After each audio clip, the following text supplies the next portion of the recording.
Hello, everyone. Hello, World Journal. Thank you guys so much for having Admission Masters in your seminar today. I'm hoping that you all get really good information about college admissions. Specifically, today, I want to talk about the 2023 admission trends and strategies. Once again, my name is Jenny Wheatley. I'm the president of Admission Masters. I'm very excited to be sharing with you guys new, hot off the press, really good information that I feel like would be really helpful for all of our students and parents to learn. So let's go ahead and get started. Before we get started, I want to tell you guys a little bit about Admission Masters. We are named the #1 educational consulting organization. We have former admission officers from universities all across the nation. So lots of people with different types of experiences, private school, public school, in terms of universities and their experiences as admission officers. So we're really excited and it's great that we're able to use that experience and exposure from that as an admission officer to help our students with college admissions. We are also the leader in boarding school and college admissions as well. So we not only help with college admissions, but we also help with boarding school. So if we're middle school students who potentially want to go to boarding school for high school, we definitely support with that, as well as graduate school admissions opportunities as well. We like to use a team approach. So we have main counselors that support our students, but we also have other counselors that support students in their specific area or field. And we use a personalized program. So for us, we recognize that college is not a one size fits all. Everybody has different needs. Everyone has different strengths and weaknesses. And we want to make sure that the program that we provide is as personal as possible to help that student specifically. Okay, so before we get started with all of the great strategies, I want to talk about trends. And I'm pretty sure a lot of you have already heard from your friends about how college admissions was so difficult this year.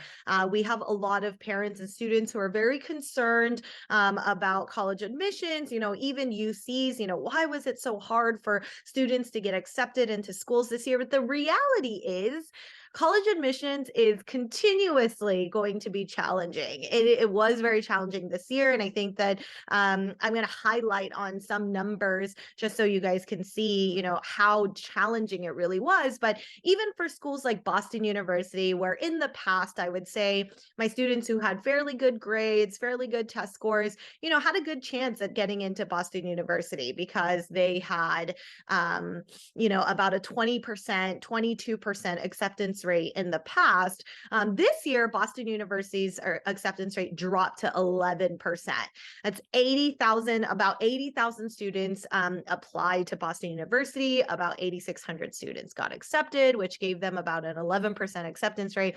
And even schools like NYU had 120,000 students apply with just about 9,600 students who got accepted, which gave them about an 8% acceptance rate. So, Hopkins was at 6%, Vanderbilt was at 4%, right? In the past, Vanderbilt was always at about a 10% acceptance rate, and they dropped to 4%. So, I think this continuous kind of battle with college admissions, more and more students applying to college, not as much space being available at universities, is just going to make it continuously difficult. I also think bigger reasons why early decision is a big factor, which I'll talk about in a little bit.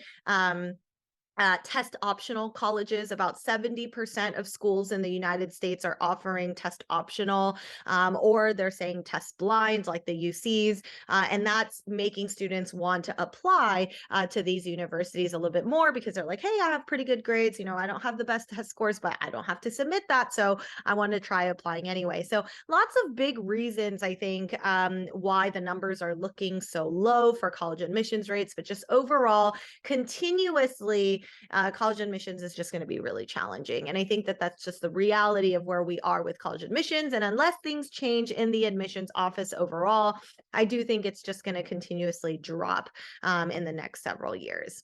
So let's look at some more data here. and some more trends. I just put a couple of really top universities, especially in California, together. So you'll see UCLA, you'll see Berkeley, USC, Pomona College, a liberal arts college, Caltech, and Stanford. And you'll see some of these universities, and you'll notice that the trend generally is that admission rates have dropped, right? This is from 2011 to 2022, so this past year. So you'll notice at 2011, UCLA was at about a 26% acceptance rate, and now this year and last year, we've kind of dropped to about 8% and 9%. And that number, UCLA tends to be one of the most popular colleges that a college that students apply to. So naturally, you'll notice that, these numbers are dropping. And you'll notice that also for UCs, in 2020 with COVID, and once they went test blind completely, their admission rates have dropped significantly. And that's because more students applied, and it's not like they had a lot of space to accept more students. And so naturally, these numbers have dropped as well. I wanted to also show you just overall some specific numbers from 2002, 2012 to 2022. As I mentioned, UCLA was at a 9% acceptance rate last year, but in 2002, they were at a 24% acceptance rate, and now they're just getting a lot more difficult. And that, once again, is the reality of UC admissions. And we've seen overall that as colleges have been okay with, test optional and saying, hey, you don't have to submit an SAT or ACT anymore, and we continuously see students getting accepted to these programs, it's showing that you really don't need a really good test score. You don't need a test score at all to get accepted into some of these universities, and I think that that's very clear with some of these schools. But with that said, I think one of the more astounding drops in college admissions would be schools like UC Irvine and UC San Diego, where UC Irvine in 2012 was about a 42% acceptance rate, and now they're at a 21% acceptance rate, which is half of what they've accepted in previous years. And once again, a lot of that accounts to the number of students who are applying to these universities and getting accepted into that as well.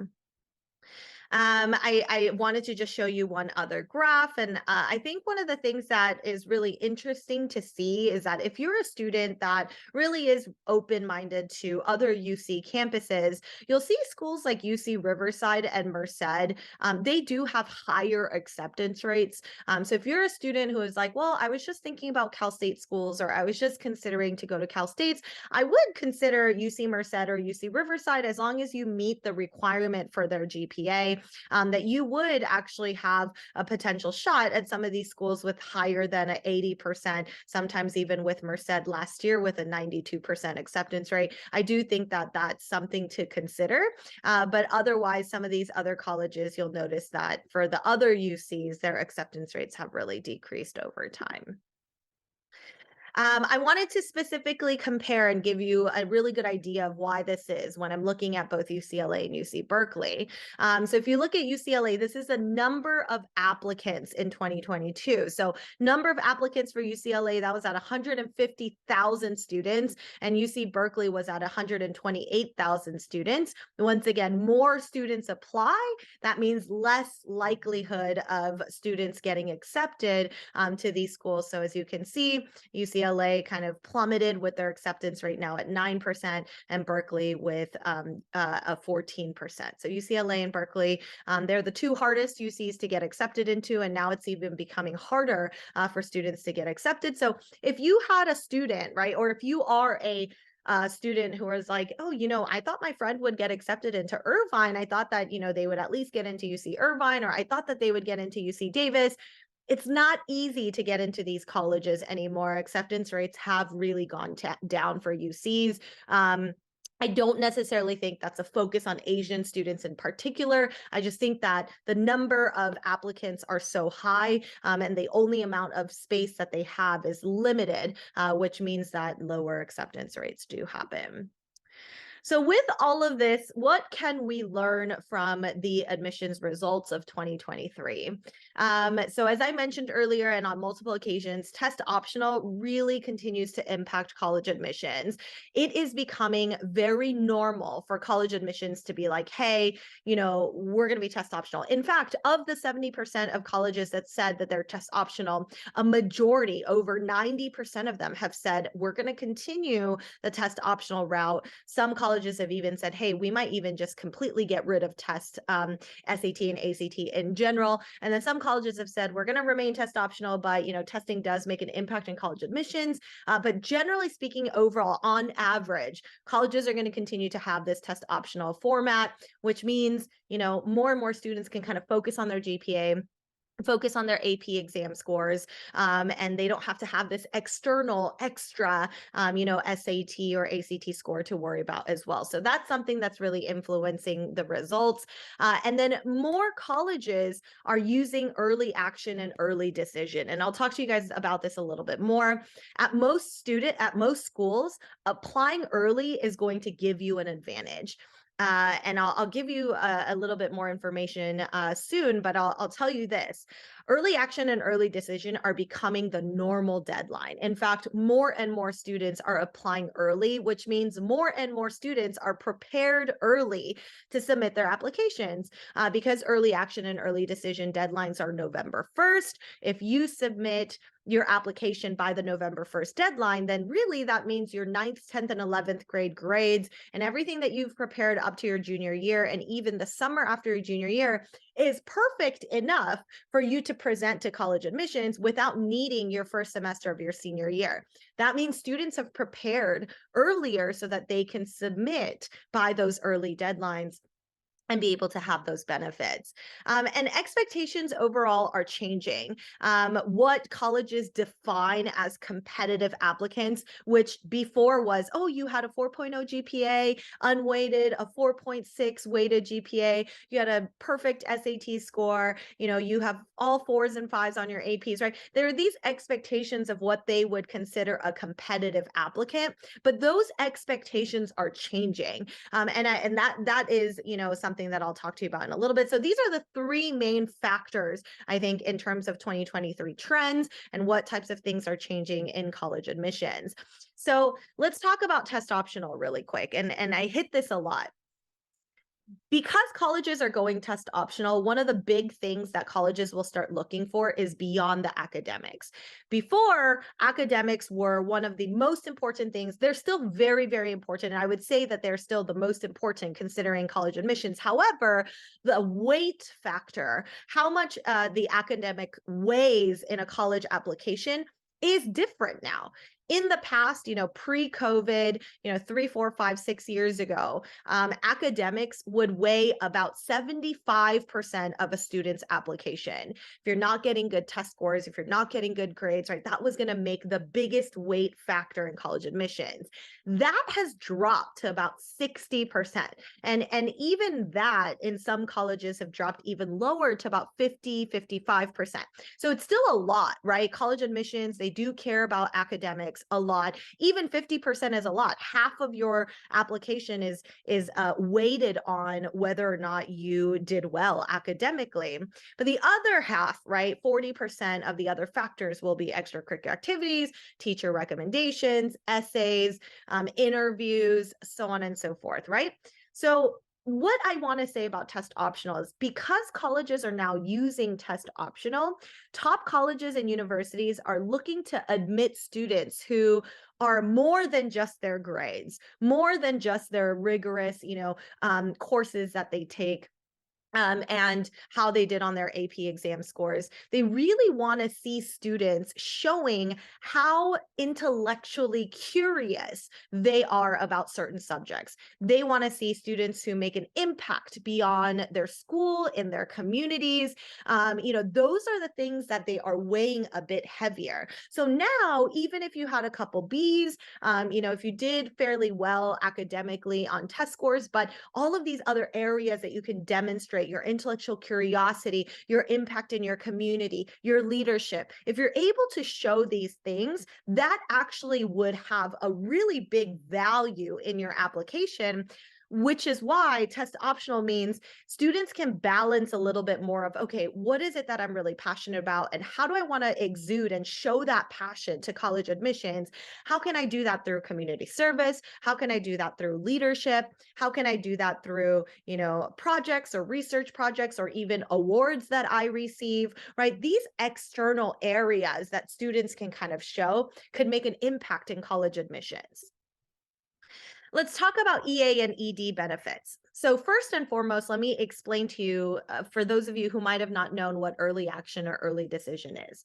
So there's two main types of early programs. Now there's other things like there's early decision 2, early action 2, single choice early action, restrictive early action.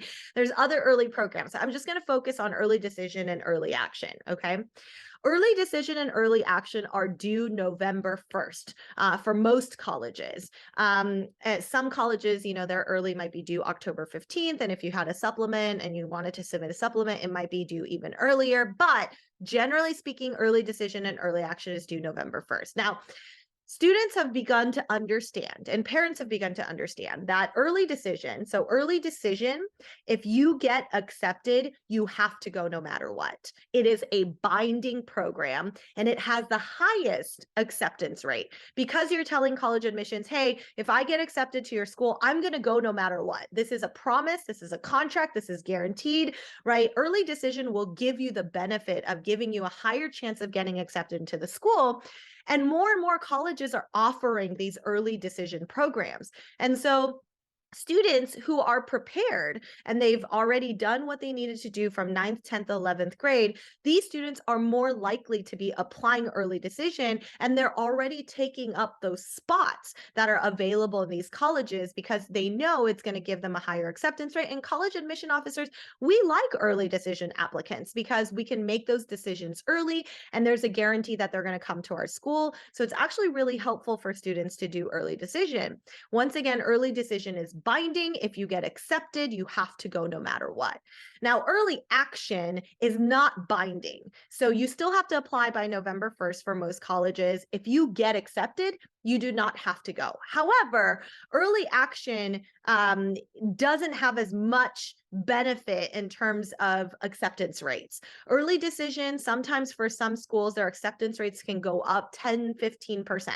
Early action, it would only make an impact about 2 to 3%, maybe less. So early action doesn't really give you so much of a higher chance of getting accepted to college.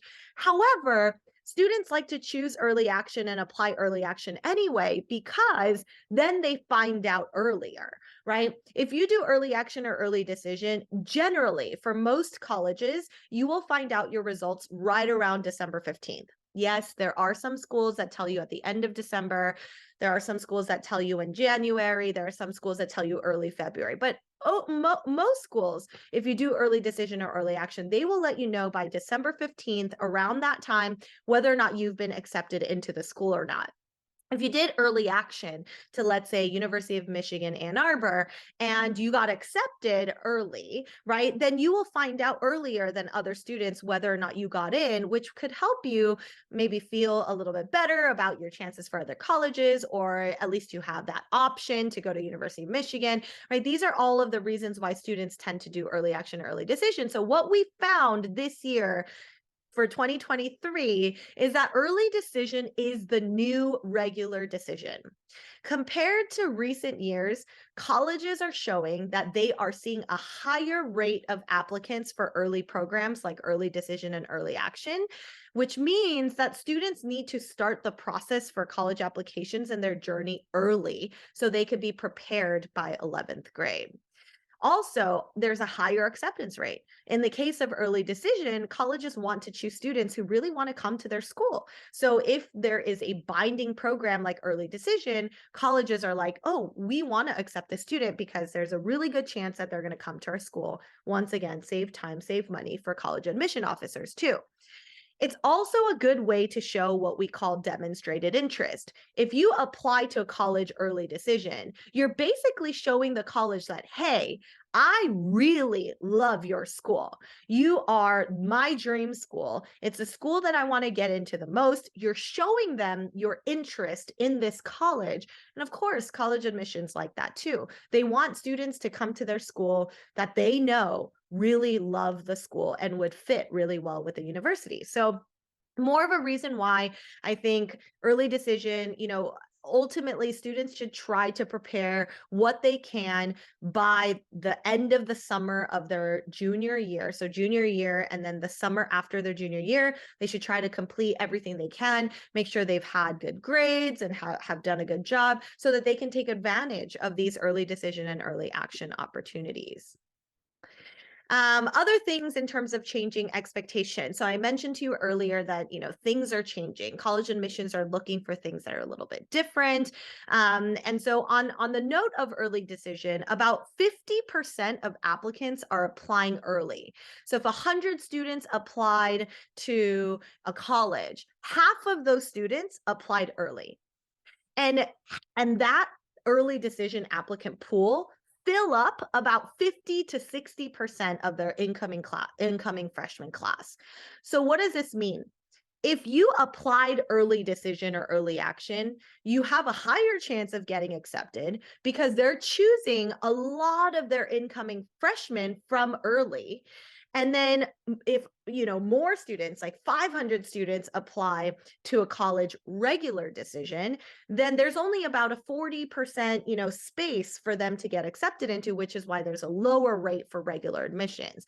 So I really think at the end of the day, taking advantage of early is really important. The other thing I want to mention is that 33% of colleges are mentioning that they are going to consider getting rid of college essays because of ChatGPT. So as you guys know, ChatGPT, right, AI, this has been a tool that students have been using, but it's been using the wrong way, right, where there's a lot of plagiarism and things like that. And so college admissions officers are like, what can we do to make sure that students are submitting genuine work and they're doing things that are true to themselves? And one of the things, a third of colleges are considering, hey, let's just get rid of college essays and let's turn them into like video essays or supplemental materials or other things that students can submit. Now, this might not happen this upcoming year. So if you're going to be a senior class of 2024, it's not something that would happen in your application cycle, though we might see a couple of schools start doing this. But this is what a lot of college admissions are talking about, right? Admissions are changing, and they're trying to find ways that we can get students to show their most genuine selves. So a couple of pieces of advice, and I know I only have a few minutes left. Couple of pieces of advice. Number one, test optional means prioritizing your academics. That means taking the hardest courses available at your high school so that you can show college admissions, hey, I'm capable. I'm capable of doing well academically. I will do well if I go to your college. The level of rigor in your course selection is really important. So if you're a STEM student or a humanities student, you want to make sure that you're showing that level of rigor, that you're taking all the AP bio, physics, chemistry, statistics, Calc BC, Calc AB. If your high school offers multivariable calculus or linear algebra, you want to show that level of progression with your academics.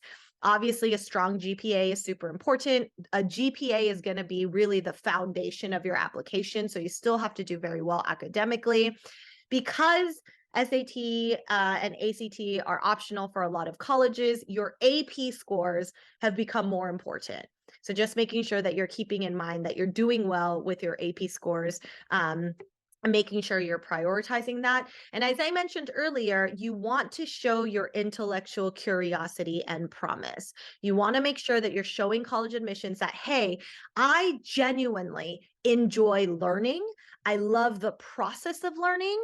I love exploring and experiencing new things. If I'm someone that's really passionate about environmental science, I'm not just passionate about the general, environmental science, sustainability, not just that, but I'm passionate about environmental science and specifically how, marine biology, right? You want to have that deep sense of intellectual curiosity when you are showing college admissions what you're interested in. So that's my first advice.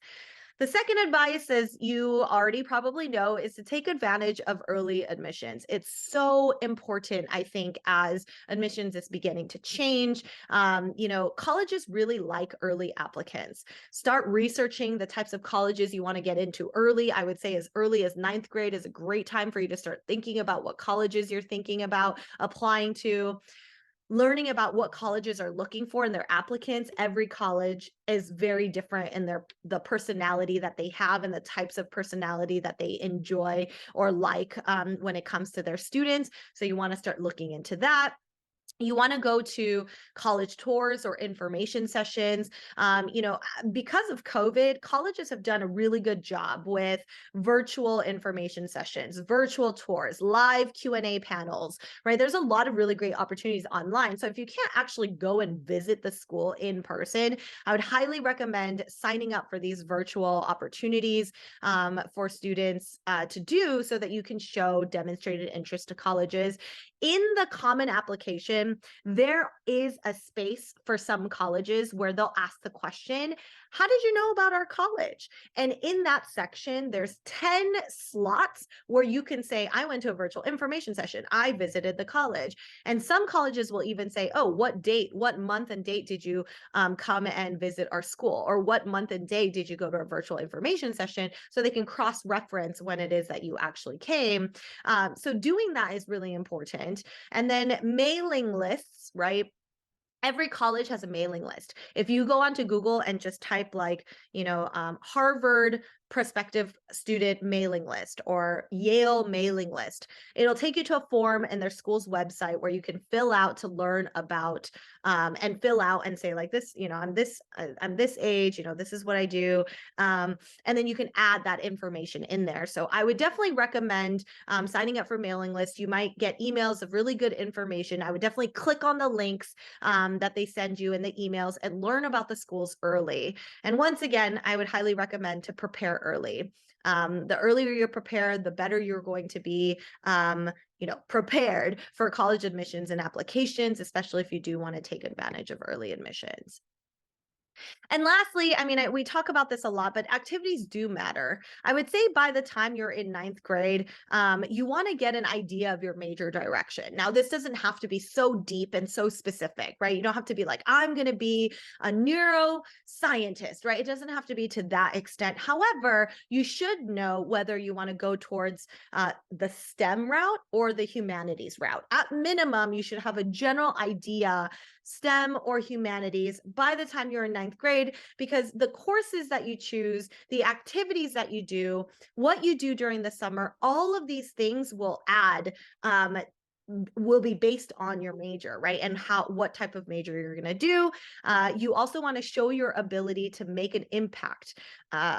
I would say this is one of the biggest and most important thing with college admissions is that if I have a talent and I have something that I'm really passionate about, I want to show how I can use my talents and my passions to make a difference.